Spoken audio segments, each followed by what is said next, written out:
Hello and welcome back to another video.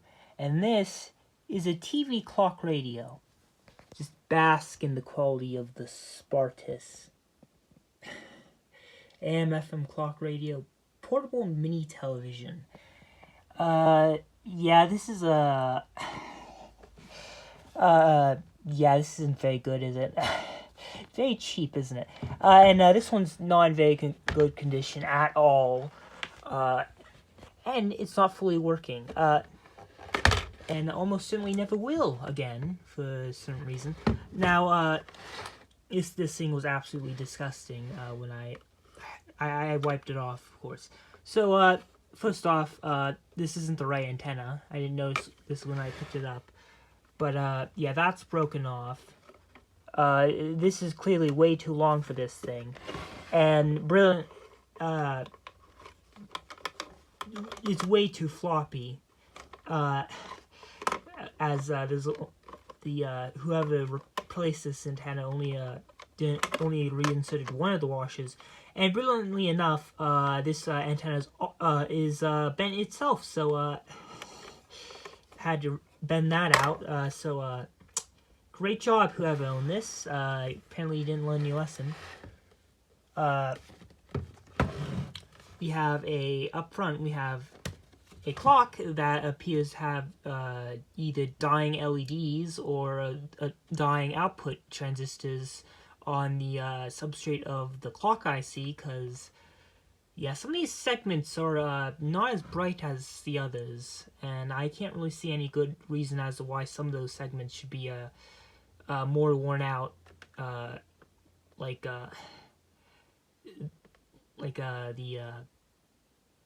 that one right there. It's suspiciously dim along with the colon, and yeah, hour, minute, time, alarm, sleep, snoozer. No, I'm not. Oh, yes, I am a snoozer. I like my beauty sleep. Paint. VHF low and high, UHF, FM, AM, missing knobs, well, sliders, auto on, off and on, radio, TV. That's probably not going to help anything, me dropping it. You have, interestingly, yeah, separate knobs for the tuning of the TV and radio, which is actually kind of clever now I think about it. It means you don't have to constantly go when you're switching between the two. Earphone, I don't know if that's like the mono thing or if it's, I don't know. Spartus Corp, Louisville, Minnesota, 39339 USA. Model number 0845. Yeah, it's before the 710 thing. TV, analog only, of course. Mains, external. Kind of lit a fire under me and say, what are we going to do? How are we going to do this? We kind of always knew we were sort of poor, and then we realized, oh wow, we are actually very poor. Okay, Brentley, that's not going to turn off. I started looking around. I've heard your name a couple times, and... There we go. How rude of it to interrupt me. External antenna, which might actually work with both the FM and television, because I think those just electrically connected to each other, because I have been up the ass of this thing. Contrast, brightness, vertical hold, DC 12 volts. Now that's weird. I don't know if that will actually power the whole thing, or if that's just some weird appendix-like thing, or if that even works. You also have the 9-volt battery holder to keep the real-time clock going. Doesn't look like anyone's been in here much at all.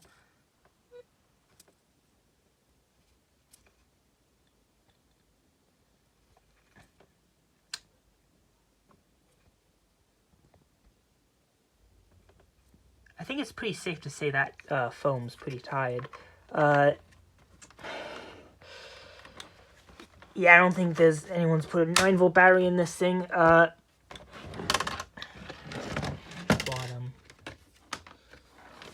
Kickstand. That's actually a little nice, isn't it?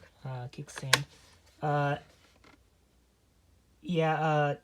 Serial number manufactured November 1986. So this thing's been kicking around a little bit. And in fact, that 86 thing kind of gives a hint to what's wrong.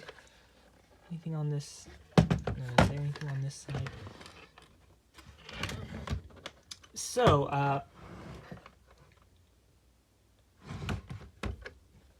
who is this on? Well, because I...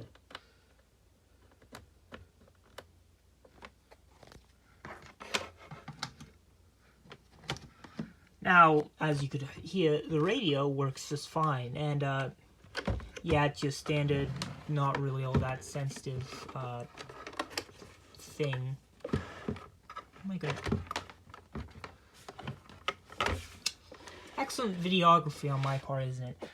So what about the TV, you know? So...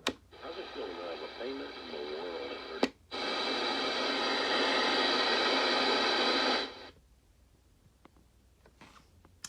Now, any of you who know a little bit about CRTs may notice the distinct lack of any high-pitched squealing. In fact, yeah, there's nothing going on, and that's never going to turn on, because well, the TV part is broken. And when I got it, there was no vertical oscillation. The vertical oscillator wasn't running, so it was just this nice line going across the screen, which I quickly turned off because that's how you burn a really nice line onto it. And I figured, you know, that's probably easy to fix. And in a way, yes, it is easy to fix.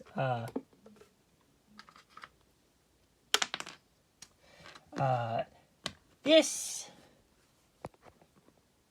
is a television, well, I guess, composite monitor on a chip. This does the horizontal, the vertical, power regulation, and the thing with the syncing horizontal and vertical sync. Using just this chip, you can build an entire composite monochrome CRT monitor with just this chip. This chip's dead. Yeah, I went through like the capacitors in it, despite them being the not focused variety. Thank you. And being kind of high ESR, they were completely fine. They something like questionable caps might like make the vertical go weird, but it wouldn't cause it to completely collapse. And regardless, the capacitors are mostly still in tolerance.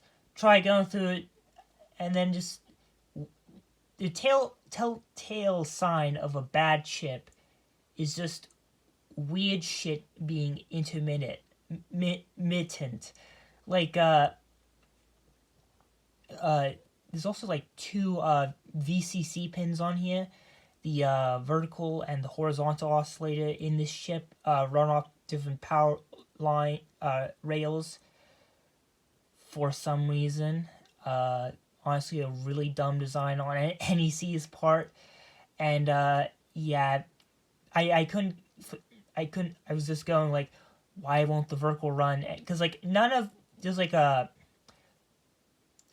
pins 2 and 3 like go to capacitors that and it uses that as like probably a timing RC pump or something, and yeah, I wasn't getting anything, and yeah, this chip is and then just well, it was doing horizontal, which meant we had horizontal deflection and the high voltage, but then that just died as well, and then it kind of came back, and then just a little bit ago it died, and I went, and so I just went, yeah, this chip's dead, and yeah.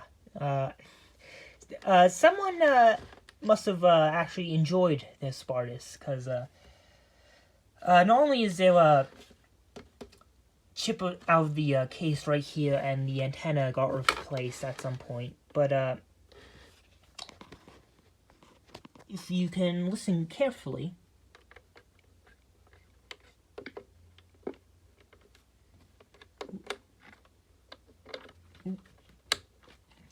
the sleep button is clicky. That's because I had to replace it. Why did I have to replace it? Because it wasn't working. What does the sleep button do? Well, it's going to be the thing that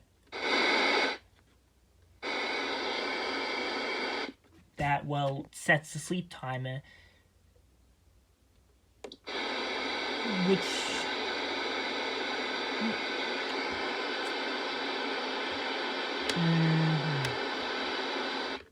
which means someone was actually using this enough to break this button, and thankfully this thing isn't actually absolutely god awful to work on.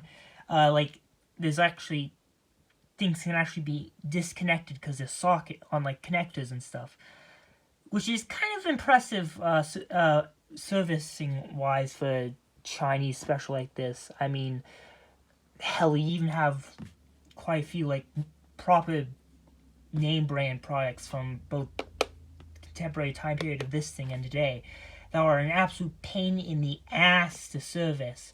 I mean, you have the iPhones today, but then you have like the Sony Walkmans that like just so fucking it's like miniaturized in like 10 million parts, whatever. And yeah, these buttons were worn. I think it was the alarm. Yeah, I think the alarm and the alarm button just didn't work originally when I first tried this. I basically just put some automatic transmission fluid on the buttons for them to soak in. So, and with the paint stuff and the missing knobs, yeah, someone used this, which actually kind of makes sense, honestly. It's actually a pretty nifty idea to, actually is kind of cool. Would have been kind of cool to, wake up to the television. So yeah, that's this thing.